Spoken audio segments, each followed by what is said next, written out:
and welcome back to HM's Footy Corner. And today we'll be diving into Manchester City versus RB Leipzig in the last 16 of the Champions League. But first off, beer check. Still looking good. Had the fresh trim today. Angular. So grab your brew and let's dive in.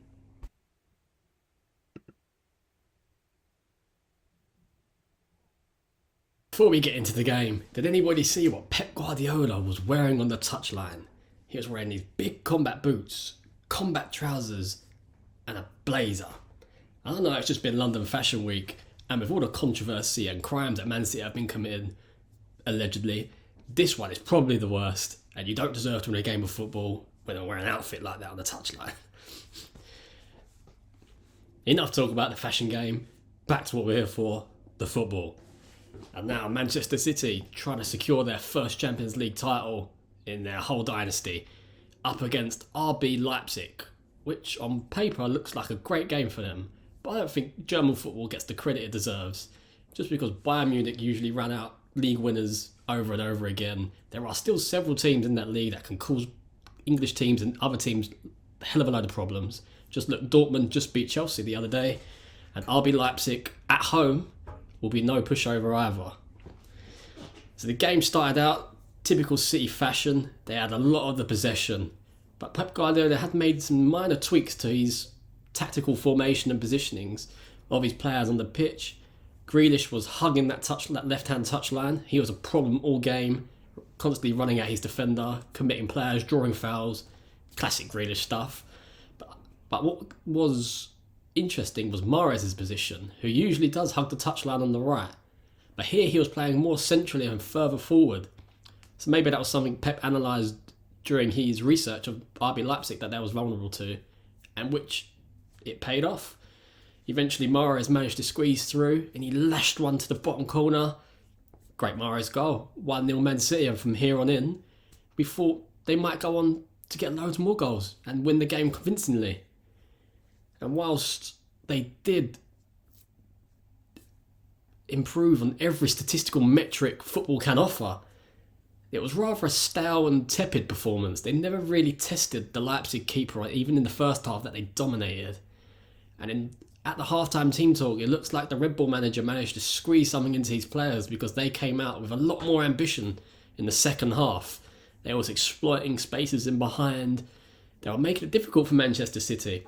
And eventually they did get the goal from a Guardiola header, he's a very good attacking header of the ball. And he showed during the World Cup that he's a great player also. And he showed it again today because he kept Haaland very quiet. I think Haaland only had one chance in the game, which blasted well wide. There was no shots on target, and he was cutting a very, very frustrated figure up top today. You can see his frustration with his team players. He was throwing up his arms in the air. He had this face on. And this could probably be due down to a lack of Kevin De Bruyne in the midfield, who missed the game, I think, through injury.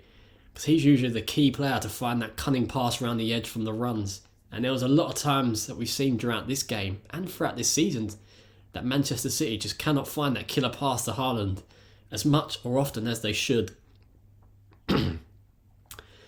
Although Man City take home a 1-1 draw to the Etihad, which they probably would win that convincingly at the Etihad, they're a different team there. Haaland's a different beast there. So I still fancy them to go through to the knockout range of quarterfinals and get the job done. But there is one other thing we need to talk about, and I don't think many commentators go into it very much, but there was a big incident right in the last minute of the game where the defender handballed like this. Like he was playing netball, or he was doing some weird dance at a school disco, and it was a blatant handball. And after the game, we was told that VAR did not even look at the incident. Now, I'm not here to say UEFA are against English teams. Some may call that a conspiracy. Did Epstein kill himself?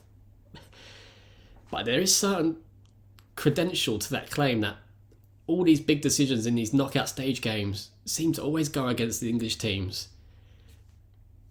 And that's one question we need to ask. Just throw it out there. I think there maybe there is. Maybe they don't want the English teams to dominate because they're dominating in the financial game. They're dominating even in Champions League. The many finalists for the last few years have been English teams. And that's I'm not trying to say UEFA are corrupt, but there's a hell of a lot of coincidences throughout the recent history that may suggest they are. No, but ideally, Man City should have got the job done within the tie itself, and you shouldn't be relying on a last-minute VAR decision to get you over the line. But I think as we can see from Man City's recent performances, there are chinks in the armour that are starting to appear. It looks like teams have worked out sort of how to play against Man City. And although Haaland, a great player as he is, he doesn't really alter his positions. So if you can kind of hold that beast in place, there's not as much fluidity around him as there used to be in previous seasons that made it very hard to play against this Man City team. So let's see how they act, let's see how they react. And I'm sure if there's any team that can rewire this whole game, it would be Pep Guardiola and Man City. They'll probably throw another 100, 200 million against it in the summer, get someone like Jude Bellingham in the midfield, get some more dynamic play in there. Probably need some fullbacks though. That's probably one area that they are a bit weak in now, especially with Cancelo going to Bayern for the remainder of this season. But it's going to be a long season for them. They're going to have to try and challenge still on all fronts. And I'm not sure they're going to do it. I don't think they look good enough. But that's a video for another day. I'll dive into that maybe next week. Take care.